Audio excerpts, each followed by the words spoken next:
Complète cette phrase. Après plus de 20 ans de carrière, Matt Pokora, il est toujours là? Oh, pas mal.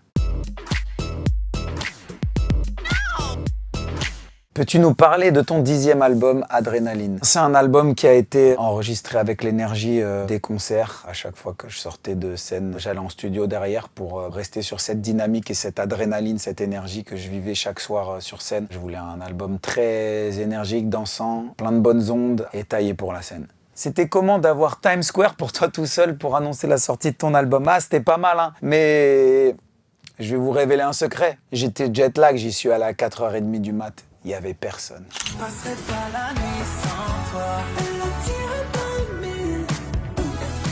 Aujourd'hui, quand on compose un titre, on pense plus radio ou réseaux sociaux? Bonne question. Alors moi, je suis peut-être pas la bonne personne à qui demander. Moi, je pense scène, parce que ça va pouvoir donner avec des danseurs, des musiciens et avec le public dans l'échange. Mais je pense qu'aujourd'hui, les gens pensent plus gimmick, réseaux sociaux et ce qui va pouvoir être une traîne ou ce qui va leur permettre aussi de faire une petite choré, une gestuelle. Je pense que c'est plus réseaux sociaux aujourd'hui. Tu nous chantes un extrait de Reflet. Je froisse mes rêves, ceux où je cache mes regrets.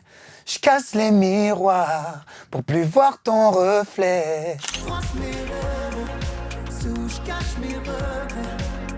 Je casse les miroirs pour plus voir ton reflet. Maintenant, on le sait tous, ta fan numéro 1, c'est Christina Milian. Quand je danse en t'aidant, je suis tombée. Juste un peu de toi, juste un peu de toi.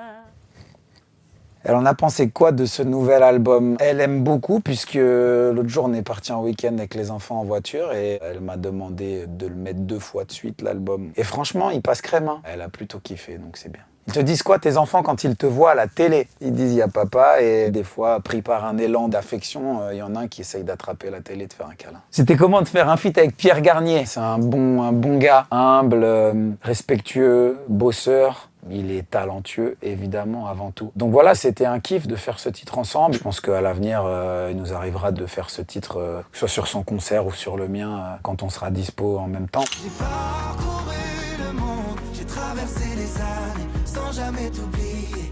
Je lui souhaite encore plein de succès comme il vient d'avoir. Tu la sens comment, la tournée de Adrénaline? Bah écoutez, la tournée d'Adrénaline, je la sens bien de fou. Il y aura encore évidemment une dizaine de danseurs, des musiciens, des effets pyrotechniques, des ascenseurs en veux-tu en voilà, des escaliers en veux-tu en voilà. Surtout, on va faire monter sur scène 4 personnes chaque soir, à qui on mettra un petit capteur et qui partageront un son avec moi sur scène pour voir leur pulsation, pour que les gens comprennent ce qu'on ressent quand on se retrouve face à des milliers de personnes. Entre nous, il se trouve où le meilleur public en concert? Ça se passe là-haut, hein, vers le nord. Hein. Lille et Bruxelles, ça se tape. Après 6 passages dans la boîte à questions, quelle est la chose improbable qu'on ne sait toujours pas sur Matt Pokora? Moi, je crois qu'il n'y a rien que vous ne sachiez pas de moi. Ça fait tellement longtemps que je suis ici. Je vous ai presque tout dit. Presque tout, parce que j'en garde toujours un petit peu sous le pied pour le 7e passage dans la boîte à questions. Hop. Ok, il y a un M, un A, 2 T et un P, hein, au cas où. Et bisous. Hein.